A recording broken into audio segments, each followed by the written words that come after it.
À l'approche du triple scrutin de 2026, la tension politique s'intensifie au Bénin. À peine les dossiers de candidature déposés pour les communales, l'ancien président et leader du parti Les Démocrates, Thomas Boni Yayi, s'est adressé à la nation.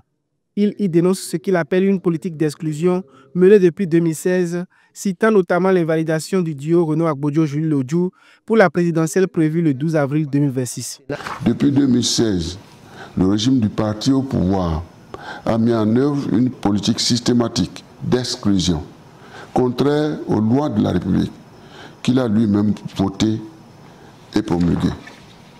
Hormis l'année 2023, où les démocrates ont pris part aux élections générales dans les limites d'exclusion de certains militants du parti, la politique d'exclusion est restée constante. Pour l'ancien chef de l'État, l'exclusion du principal parti d'opposition compromet l'héritage démocratique issu de la Conférence nationale de 1990. Il y voit une violation des principes fondamentaux de la démocratie et des droits humains en référence à la Charte africaine et à la Déclaration universelle des droits de l'homme. Tout en accusant le pouvoir d'un plan de déstabilisation, Boni Yayi appelle ses partisans à privilégier la paix et le dialogue. Mes chers compatriotes, avec l'échange que j'ai eu avec le président Talon, je retiens que selon lui, tout le monde doit être à la mouvance autour de lui.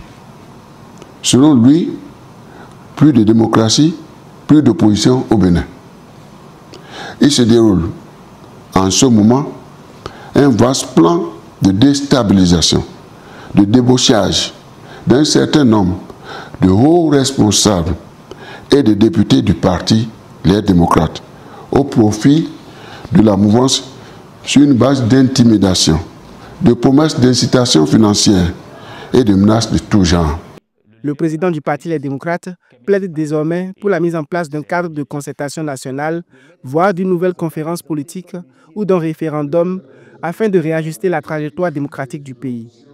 Depuis 2019, chaque échéance électorale, législative, communale ou présidentielle s'accompagne de tensions autour de l'exclusion de certaines formations politiques, alimentant un débat persistant sur l'avenir du pluralisme au Bénin, longtemps cité comme modèle démocratique en Afrique de l'Ouest.